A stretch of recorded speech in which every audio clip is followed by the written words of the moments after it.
Thank you, Joe. Thank you for everybody for being here. Good morning. I'm Representative Tim Ackert, serving the 8th District. I'm also a full-time electrical contractor with 42 years in the trade. An educator of electricians and a sponsor of apprenticeships for more than 30 years. I'm here with my colleagues, both sides, the ones that work with me here in the legislature, thank you for being here, and those that work in the trade. We're here to address a problem. You know, we have been focused on, and this administration has been focused on apprenticeships in the state of Connecticut. Daycare apprenticeships, teacher apprenticeships, but it hasn't been focused on trade apprenticeships. The problem is career suppression. You see, our statutes, get this, our statutes restrict jobs in occupational trades, which include pipe fitters, sheet metal, heating and ventilating, plumbers, and electricians. We restrict men, women of all ages and ethnicities, those from our suburban and urban and rural communities, from working in these trades by having hiring ratios. I want you to think and have that think in. Hiring ratios. Limiting jobs. Think about any other than the 5 I listed. Think about any of the professions out there, any of them, that has a hiring ratio. Doctors, teachers, daycare providers, lawyers, lobbyists. I want you to think about any place that has hiring ratios.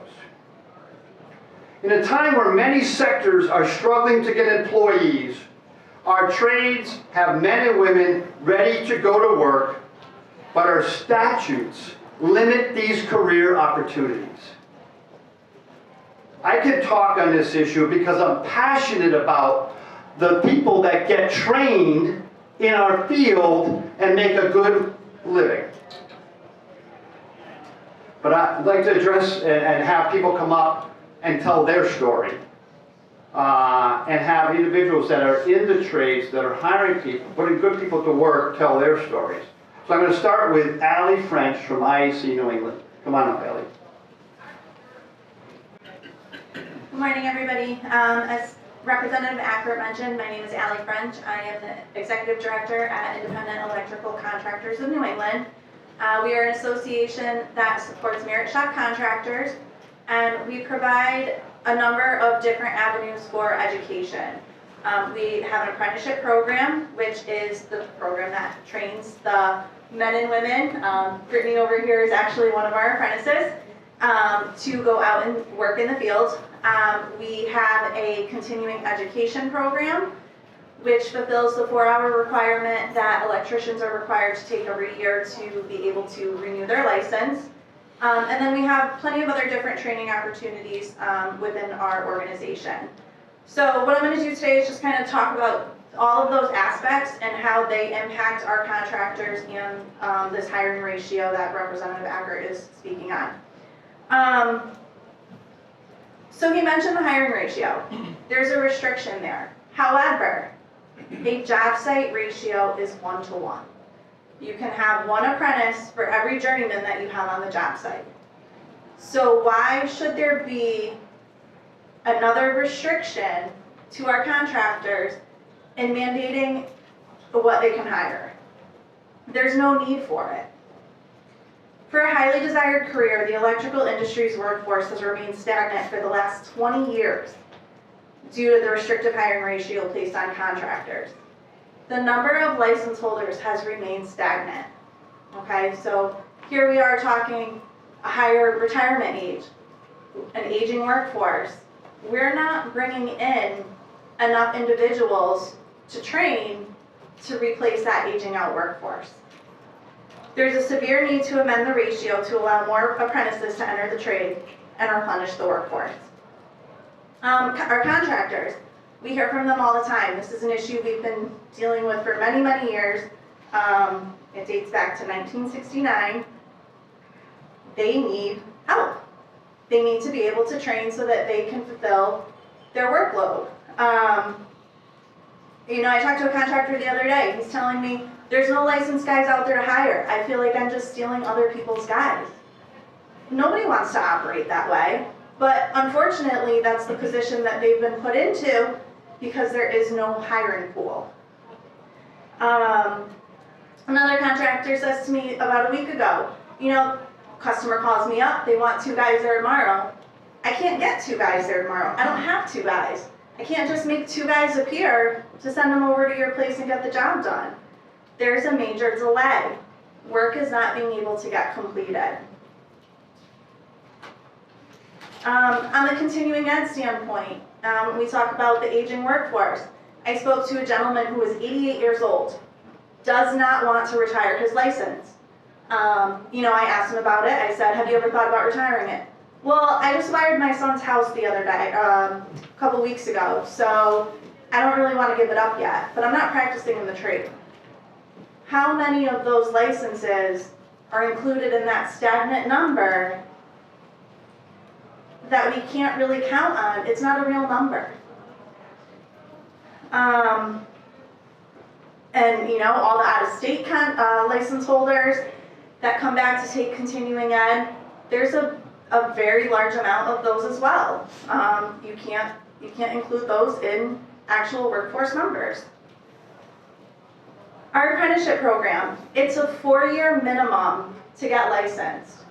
They have to complete 720 classroom hours and 8,000 on-the-job training hours in order for them to be able to sit for their journeyman's exam. When you consider the retirement age, we're behind the ball on trying to replenish. It's just not there.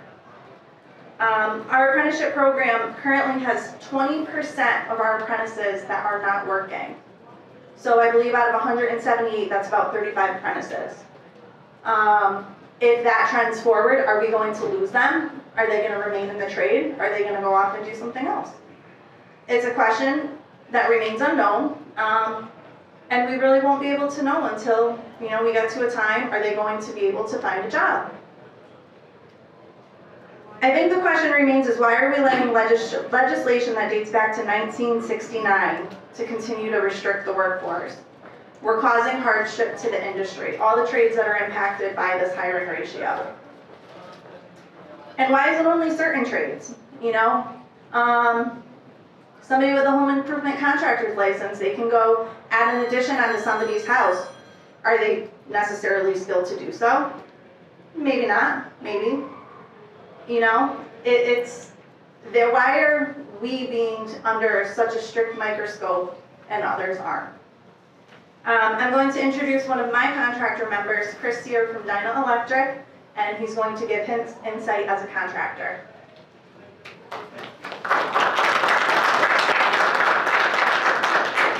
Hi, I'm Chris from Dyna Electric. You'll have to excuse me, a bit nervous. As Rich knows, I'm far more comfortable in a trench spinning rigid than I am sitting back here behind a microphone. But I wanted to touch on a couple things. I got into the trade about 20 years ago. I was a 19-year-old kid, was afforded an opportunity. And the sad thing is now, at 39, I'm still one of the youngest people in the trade. When it comes to going to job trailers, going to meetings, and there's a serious problem with that. But I don't want to come here talking about what this does for the bottom line of my business. I want to talk about what this does for opportunity in general. I am the son of an immigrant, and I was instilled a hard work ethic, and I was afforded an opportunity at 19 years old to work for Dyna Electric. Worked my way up through the ranks, estimating, project management, and was able to buy the business. And every day I sit in my office, I have multiple apprentices come in. Monthly, it must be, there's dozens of them that come in, and I have no choice but to turn them away. I am not providing them with an opportunity that I felt I was provided. How many of those kids can come into the trade, work their way up, own their own business, and succeed. And in my opinion, this restriction is keeping opportunity from a large portion of our population. On another note, Allie mentioned a bit about the job site ratio being 1-to-1. And I will say from experience, the job site ratio is 1-to-1, our hiring ratio is about 3-to-1. So on a job site, you could have 4 or 5 journeymen and 1 apprentice. And oftentimes, that 1 apprentice, he's helping now 5 licenses, 5 journeymen. And he isn't able to, he's not getting the type of one-on-one learning that he should be afforded, because you know, he or she might spend more time rolling up cords and doing those types of things. So I think it's very important as licensed electricians, we have to look at ourselves as teachers. And this would give us the opportunity to do that. Besides that, I just wanted to again say that I just want to go back to this opportunity problem. We can't keep holding these guys back, and we have to let them have the same type of opportunity I was afforded in the future. So, thank you. Thank you. Thank you. Thank you.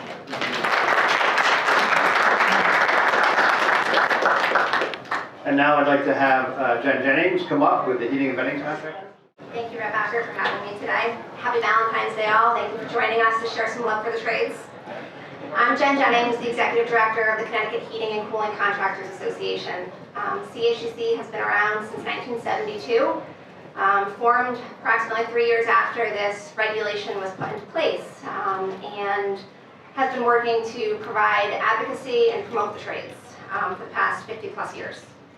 I've served as the Executive Director for nearly 2 decades. We are a nonprofit group representing the interests of 85% of the Connecticut HVAC industry.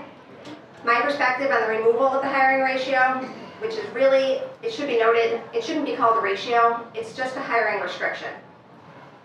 It's grounded in extensive research and data collection.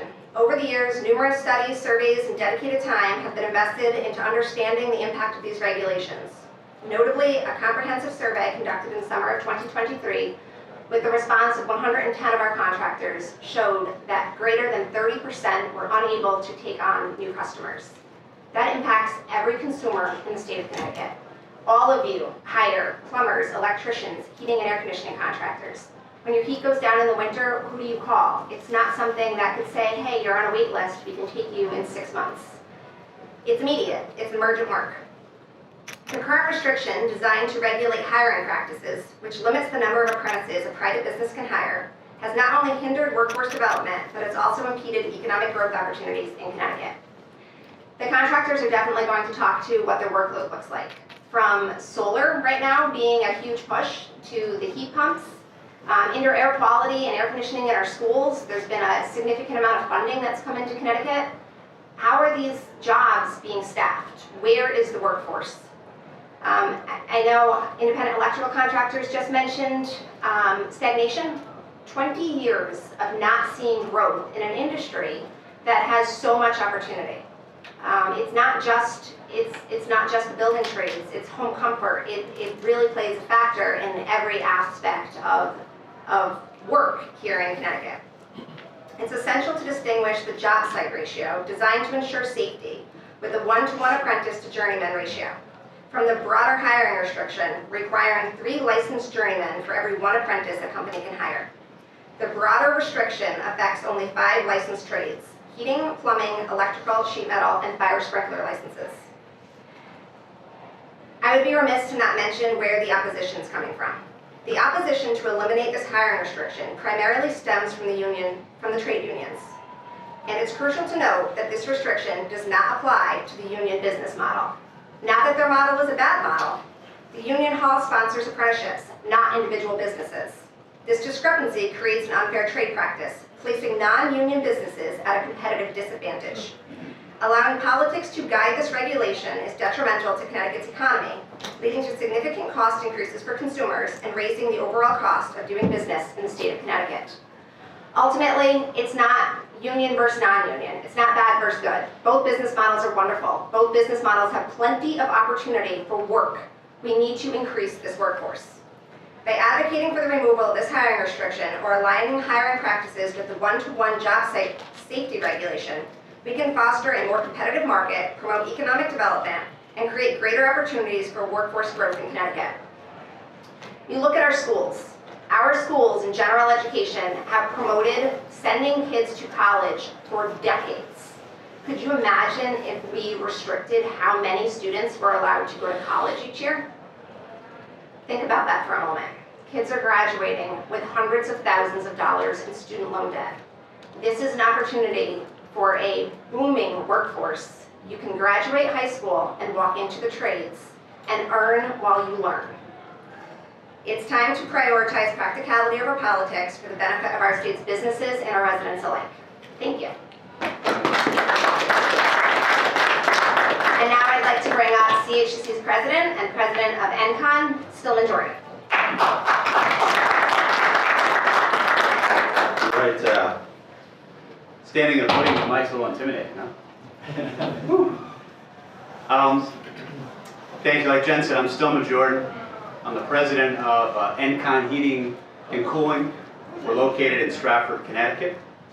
And I'll speak for, I want to first say thank you for everybody who came today. I'm sure you have a packed schedule. Apparently like 5 of these at the same time, so thanks for picking this one. Thank you to all of my contracting brothers and sisters up here who, I'm sure you had nothing going on today, right? You had nothing going on today. We didn't come here because we were looking for a great cup of coffee from the cafeteria. We came here because the contracting community is in pain. A significant pain. There's more work than there is people to do that work. And that's why we're here. And Jen mentioned it, I think maybe even Tim did. Each summer for the last couple of years, a lot of heating and cooling contractors have had to shut their doors to new customers because there just wasn't enough people to go hit those cooling poles. I'm not sure if you think about your personal experience at home if you felt that pain. If you didn't, you probably will. So we're struggling to do the work of the day. And then I sit and I read lots of newspaper articles, watch the news, of all the different ideas being pitched right out of this very building. You heard it say it. You talked about, car charging stations, or replacing heating and cooling systems in schools, improving indoor air quality. We just went through a pandemic. That's super important in our nursing homes or in our schools. And or how about this new thing you hear all the time, heat pumps. Heat pumps, heat pumps, heat pumps, heat pumps. You should do a heat pump. If you listen to anything you hear. My big question, and I hope everybody here thinks about, who's going to do the work? Who's going to do it?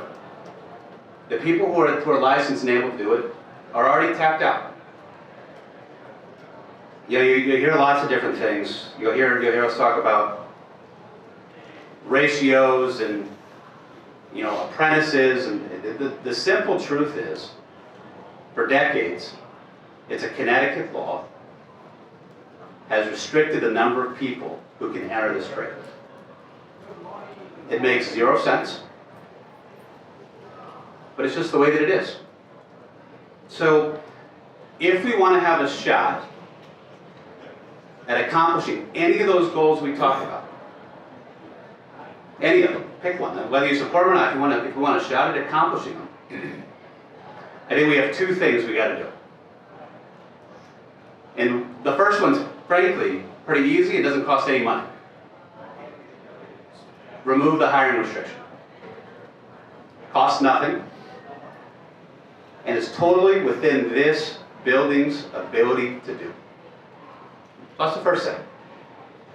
The second one's hard. We need more people in high schools interested in the trades. It's a tremendous opportunity. You heard lots of stories shared. It's a tremendous opportunity. But we don't spend enough time in our high school system talking about the opportunity or giving these young people any level of training to be able to get there. We have a few wonderful technical high schools, I think some of our teachers are here, that are fantastic at pushing out young people ready for the trade. But the reality is there are just so few. It's a drop in the bucket compared to what the demand that is needed. So I would love, as a next step, at some point for us to put together a group of people. I have no idea who that is. That's lowly contractor. But I am sure there's a group of lawmakers and educators out there who can sit in a room and can figure out how do we double the number of tradespeople in 5 years. That's a challenge to throw out there. How can we do it? So I just, at some point, we'll talk afterwards. Who do we have to put in a room for some common sense things to have a meaningful impact? That's it. Thank you.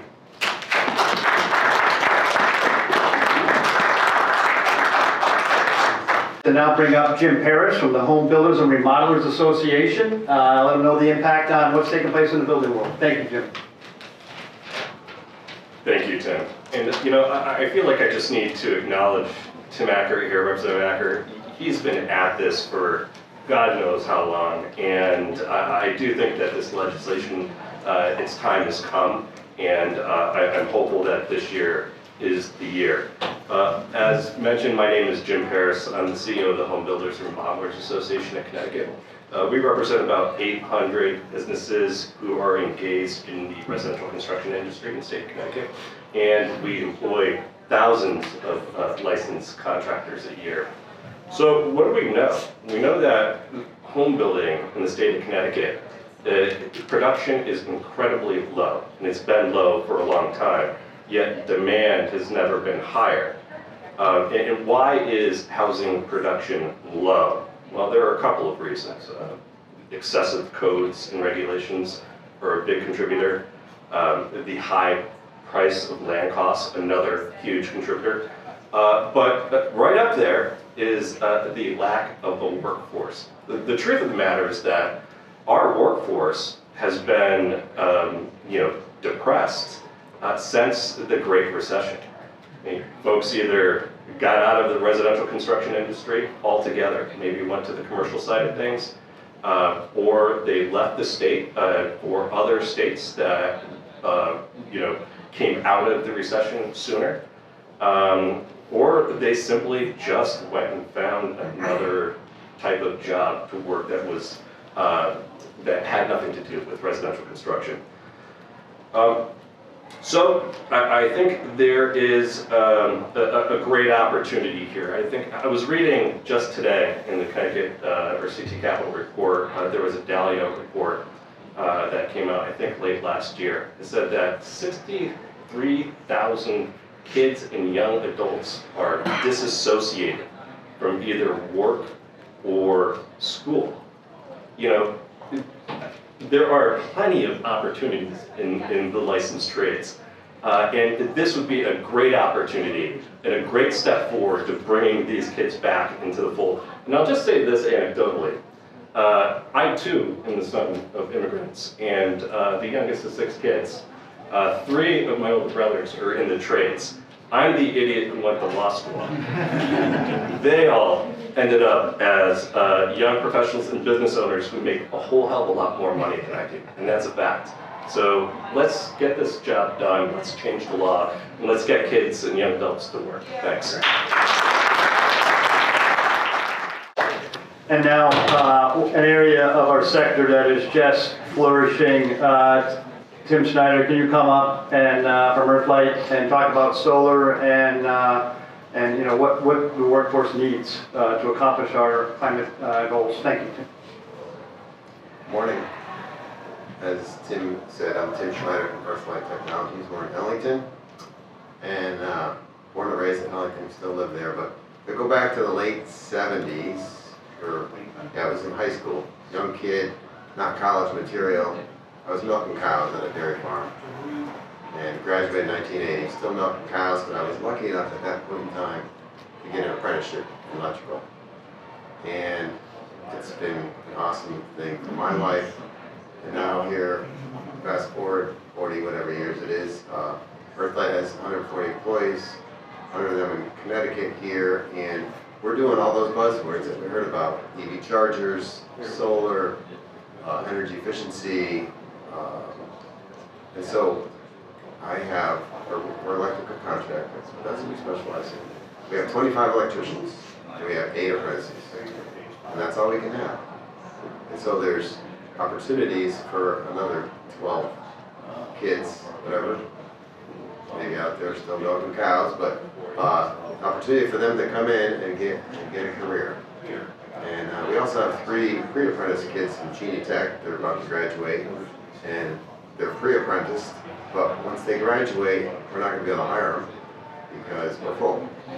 So it's a shame to not give the apprenticeship program is such a great avenue for those who are not college material maybe, or maybe they are, but they want to do a trade. And it's just a great path, a great career path for them. And 4 years later, after the apprenticeship, they can be making a really good, decent salary to raise the families. So we just need to do something. It's for the future.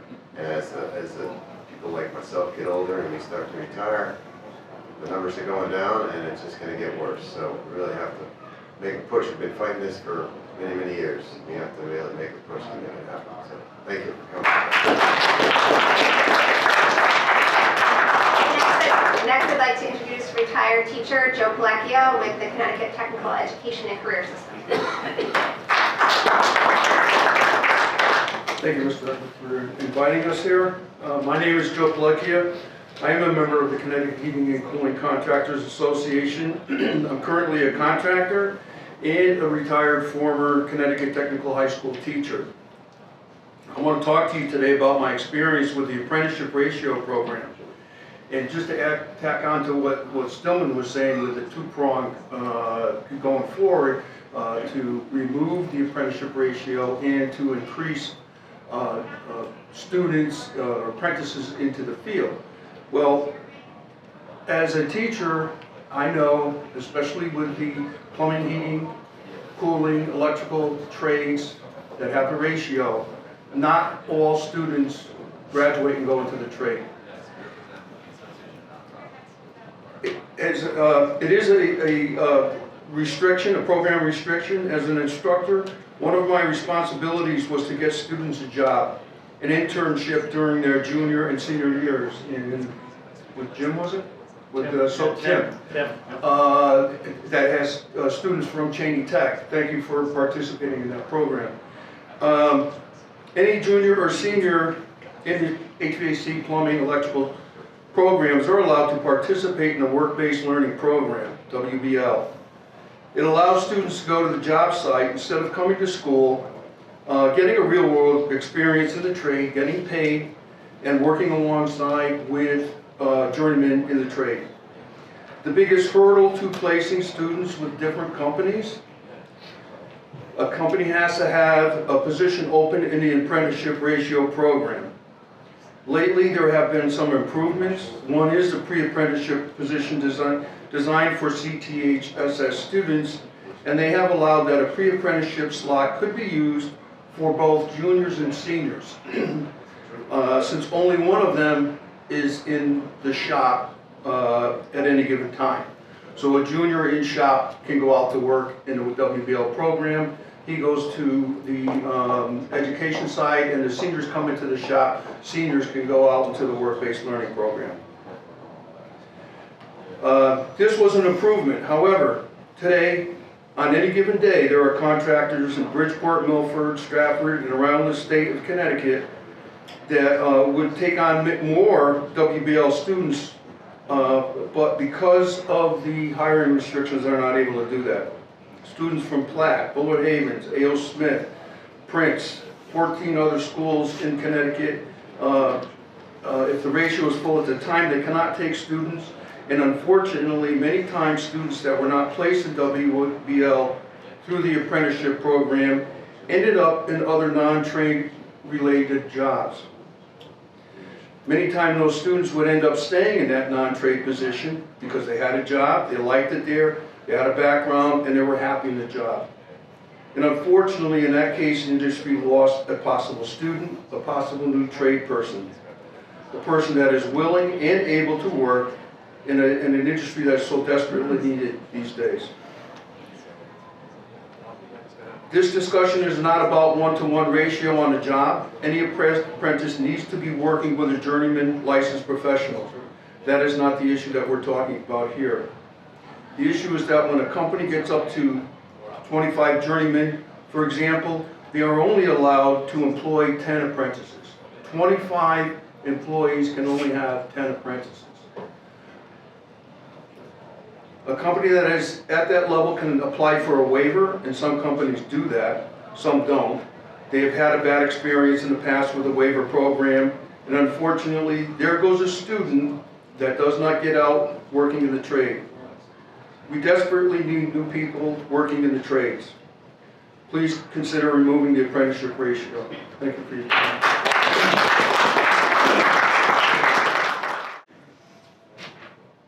Thank you, everybody, for your words and your comments. I believe right here, just thinking about the people that have jobs here, that have job openings, that you easily could see, you know, if it's not dozens, it's hundreds of possibilities. These laws are suppressing careers. Careers that don't bury you in student debt. Careers that give you a sense of accomplishment and value. Careers that can help you make your way in life. The simple solution is to change the ratio hiring to the regulated job site ratio of one licensed trade person to one apprentice. That would open up hundreds of Connecticut jobs. Think about that, hundreds of Connecticut jobs.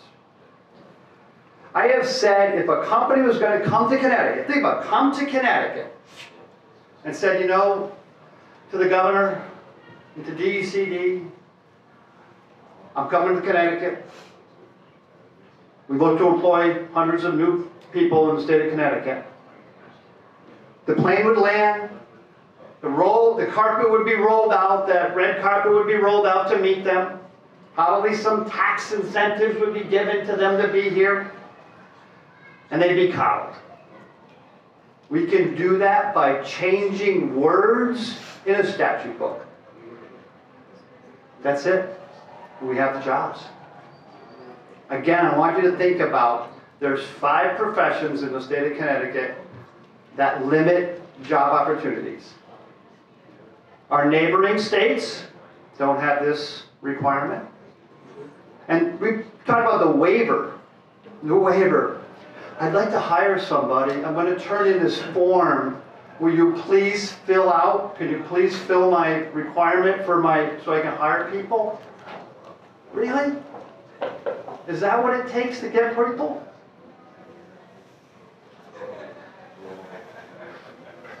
I believe it is unconscionable to think this state can meet its goals in affordable housing, school clean air requirements, and climate initiatives without increasing our trade workforce. Why do we continue to suppress careers in Connecticut? Let's stop it. Thank you.